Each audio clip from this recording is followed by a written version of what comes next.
This is Hidden Killers with Tony Bruschi. Here now, Tony Bruschi. The killer dentist, as he's been called, James Craig is his name. And it's all alleged. He's innocent until proven guilty, but the allegations are stark. Could be one of the most bizarre, methodically prosecuted murder trials in recent Colorado history. And joining us to help us break it down is someone who's been in the courtroom many of the days, defense attorney, former prosecutor Eric Faddis, right there, seeing every shocking twist from the protein shake poisonings to Google search breadcrumbs. Today, going to walk us through how the state built the case that's as disturbing as it is surgically constructed. The big question is, what flavor were the smoothies? Do we know the flavor? Do we have a flavor? Is it just banana protein powder and ice and cyanide, or what do we know about that part of this? Yeah, I think the most of which I'm aware is that they had a weird chemical taste to them, Yeah. and that was likely the cyanide and/or arsenic. There were multiple smoothies that were allegedly poisoned, but didn't hear whether they were strawberry banana or something else. I wonder if he Googled that. Did he look up what pairs well with arsenic? Maybe a little some goji berries or something. It really masks the arsenic flavor. Anyway, Kind of acai blend. Acai blend, yes. You got to get the acai in there. Acai to me already tastes like very metallic in some ways and very arsenic, or not arsenic, but poisonous almost. I've yet to find I want to like acai. I have yet to like acai. There's just kind of a thing about it. Love, hate, I guess. Anyway, beyond that, you've sat through every moment of this, a lot of moments of the trial anyway. What to you so far has been one of the more damning moments, or the most damning moment from the prosecution, and why do you think it's hit so hard? Well, yesterday, there was a bombshell dropped while I was in the courtroom. They had an inmate on the stand. He was an inmate in the same facility as James Craig. And James Craig allegedly asked him to do a number of things. One is kill the lead detective. Two is essentially recruit folks who would say they were friends of Angela Craig and that she was suicidal at the time. And in fact, there was a letter that was introduced into evidence purportedly written by James Craig that details all of these incriminating aspects of the case. And James Craig, after it was read, was pretty reserved and seemed rather disheartened. Oh, his ego, his kind of verboseness went down a little bit, are you saying? Interesting. Yeah, exactly. I mean, he's been rather animated in the courtroom and involved and kind of has a confident demeanor. Mhm. But they read that letter in painstaking detail to the jury. And after that, he was kind of slouching in his chair and not so animated. All right. Obviously, there's no cameras in the courtroom. There's no audio in the courtroom. Give me your best description of what that letter said. Yeah, so it was written very eloquently. There were words like suppositional and ill-fated and things like that. Words you might commonly associate with, the average inmate letter that comes out of a jail. So they're saying that connects it to James Craig. It detailed roles that he wanted folks to play. There were at least 4 roles, and those included people who would say they were friends of Angela Craig, and there were details like, hey, you went to Angela Craig's meeting. She had like hobbies and meetings that she would go to. You met her there, and you realized she was suicidal and that kind of thing. There were also requests to fabricate different evidence, to tamper with evidence, and ultimately to kill the lead investigator, Bobby Olson. This is like such an extreme. I mean, this takes this case, as quite often happens, the worst, not the worst things, but the incrimination gets even more incriminating after the fact. Had he not done all of these things, he might have a much, stronger case or less things to go on that make him look so damn guilty. And now that there's the letter that takes it from just hearsay. It takes it from just some inmate saying, I'll tell you whatever you want to hear. So he gets some sort of leniency or kickback to a new level of incrimination. It almost makes me wonder, did he have ChatGPT write it? The way that it was that eloquent, did that run through your mind at all? Like, because it is written so well, but was it handwritten, I'm going to guess? Was handwritten. Okay. And did the handwriting seem consistent with other writings James Craig had done? However, my understanding is the prosecution didn't have a handwriting expert look at it, and so I think the defense is going to try to challenge it on that angle, but it's going to be tough. Why not have? Okay, this is another one of those where it's like, okay, you got it. The one thing you could do to screw this up or give reasonable doubt over here is not have a handwriting expert look at it. Why not? It doesn't make a lot of sense. These prosecutors, I know them very well. Ryan Brackley and Mike Yeah. Morrow, they are usually meticulous and methodical, and they have been throughout the trial. This seemed to be an oversight of sorts. It would have been relatively easy to enlist a handwriting expert. The state does it all the time. They have the resources to do it. And so this was kind of a loose end that has not been tied up yet. Yeah, I mean, does budgetary restraints come into that? Does discovery timelines play into that at all? Obviously these things happened after the crime. They just kind of added to the criminality of the whole damn thing. Is that a factor in something like that? Or is it just kind of like, look, jury, here's his handwriting, here's that handwriting. Do you really need this person over here to tell you that this is his handwriting? Yeah, Toby, I'm actually, I was formerly a prosecutor in the same office that's prosecuting James Craig now. And for homicide cases, especially high profile ones, they really spared no expense. So I don't think it was a resource issue. They have so many aspects of this case that are compelling, that are incriminating. And I think they probably just determined, hey, I think we've got enough here. Let's move forward and we'll deal with whatever challenge the defense brings. There's been a lot of Google searches in this as well. How to make murder look like a heart attack, undetectable poisons. Again, he didn't search for what would blend well with arsenic, which might have made a little better. But I'm imagining those Google searches also have not played well in court. How has the jury been reacting to those? And also, how has he been reacting to those as these little revelations get sprinkled throughout the trial? The jury, especially at these dramatic moments during the Google searches, during the letters, they were on the edge of their seat and they're taking notes. They're looking at the monitors when the letter is published to the jury. They are very engaged. And in fact, after that letter, there was a bench conference and the jurors all kind of had whoa, that was clearly a big deal in this trial. James Craig throughout, like I said, has been rather confident. And in fact, when some of this evidence comes out, he's shaking his head no. You can see him. Some people say that's sort of trying to telegraph some kind of signal to the jury that, hey, this isn't legitimate or whatever. But like I mentioned, after this letter was read and they went through, I think it's 9 pages or so, they went through the highlights over a course of about 45 minutes. And James Craig was sort of slouching in his seat. He was not animated. He was not engaging with his attorneys. He seemed a bit forlorn at that point.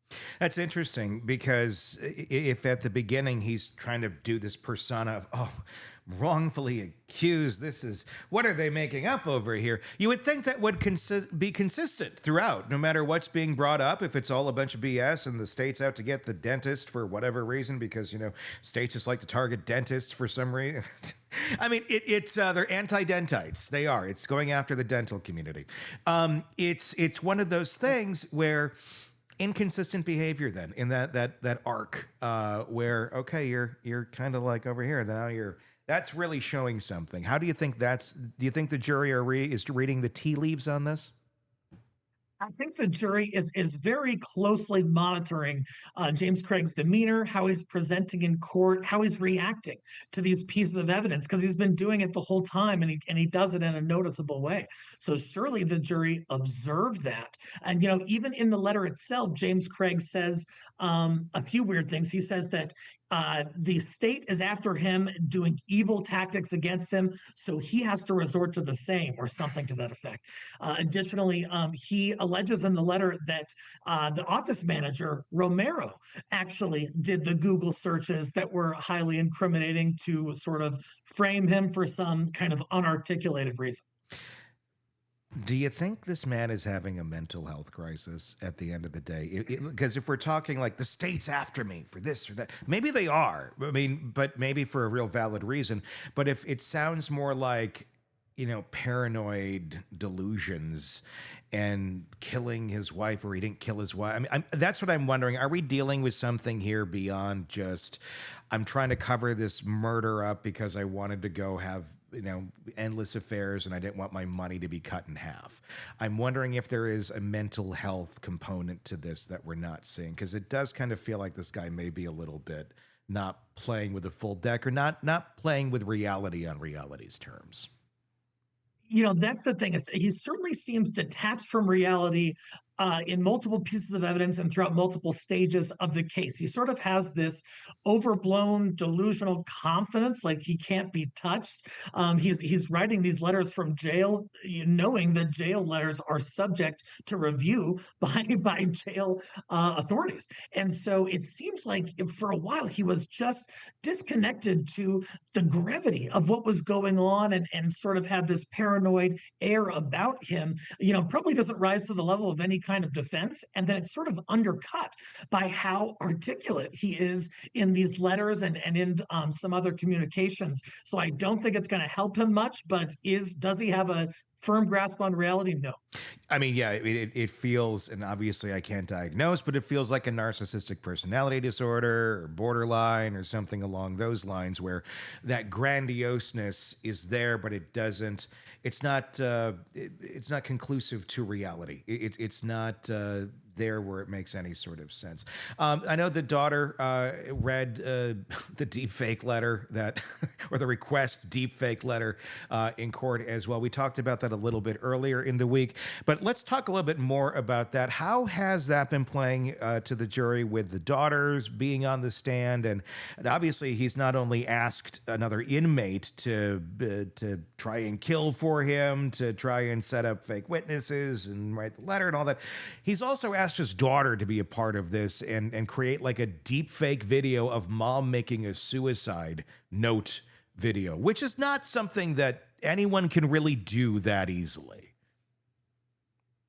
Totally. And I think I've got to imagine the jury was rather offended by that, because what it means, not only is he allegedly enlisting his own daughter in the cover up of the murder of her mother, but on top of that, he's exposing his own daughter to possible criminal liability for fabricating false evidence. And that just goes a little more to the kind of the misplaced confidence of this guy, to think that his daughter could, who was, I think, 20 or 21, could create some kind of convincing deepfake video, send it to authorities, and somehow absolve him from this horrible murder saga that he appears to have gotten himself into.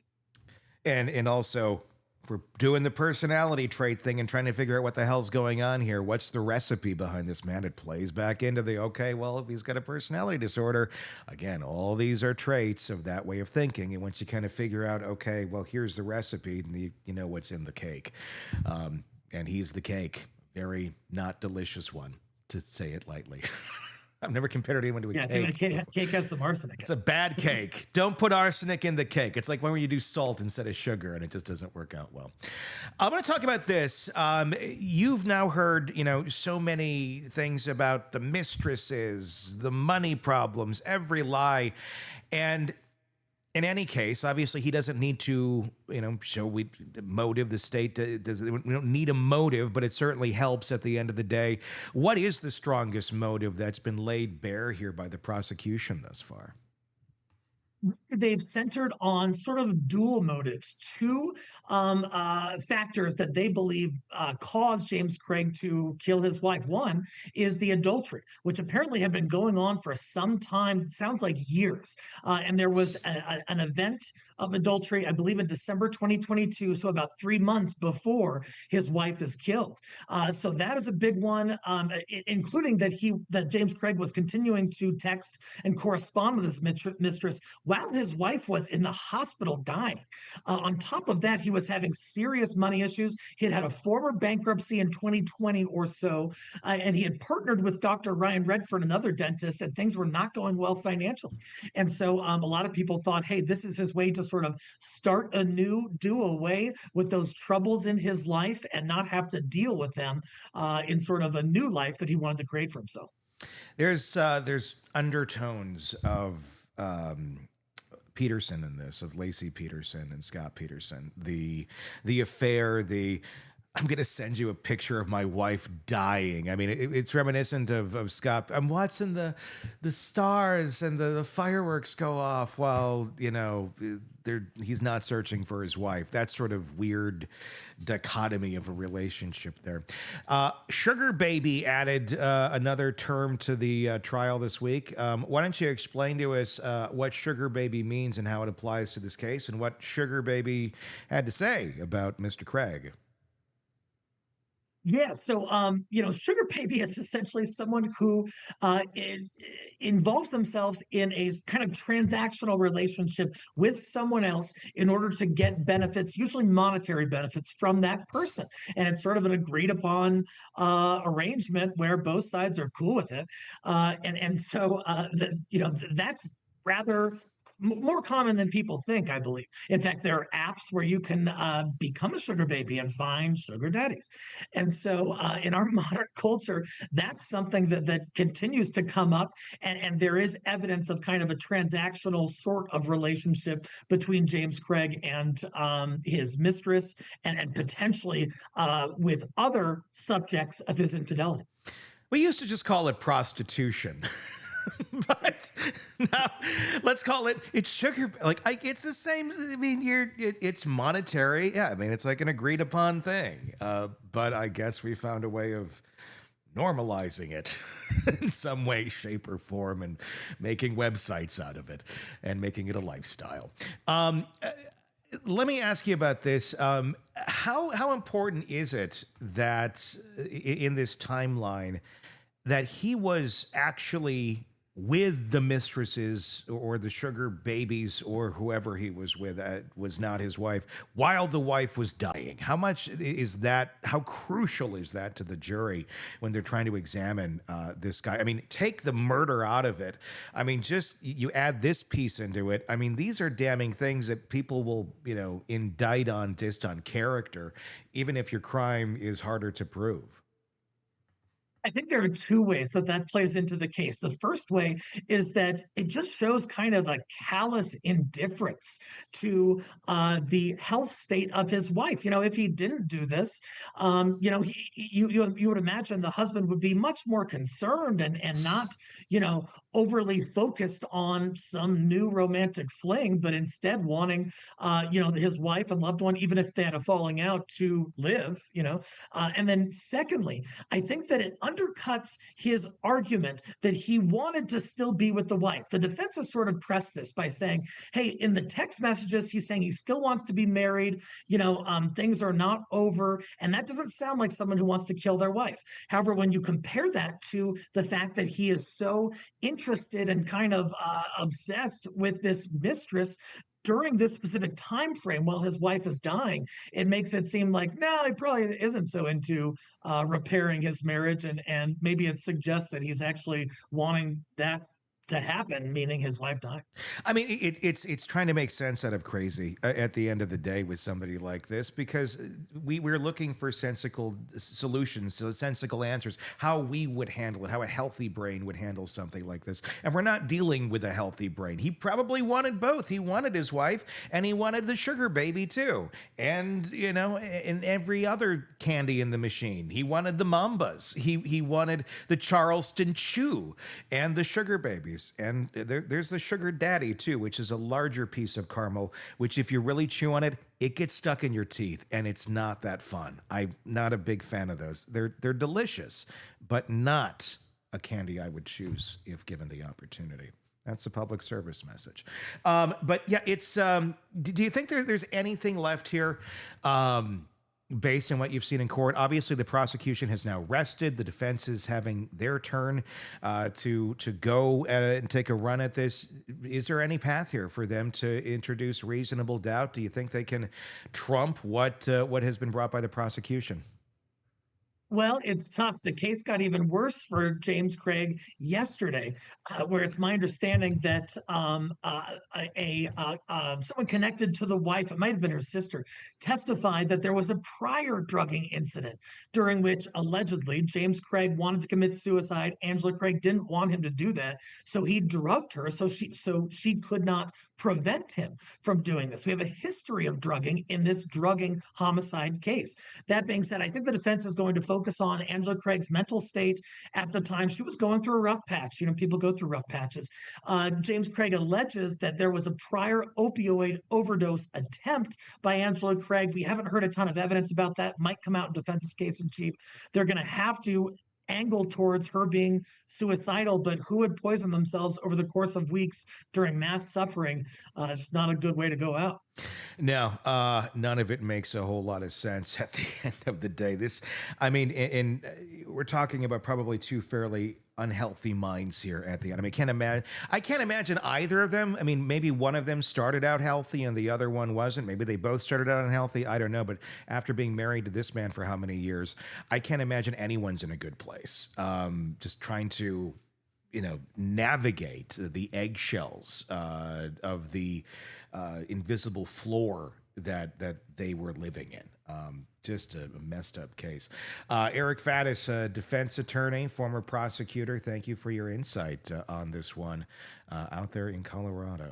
Want more on this case and others? Then press subscribe now and don't miss a moment of true crime coverage from Tony Bruschi and the Hidden Killers podcast.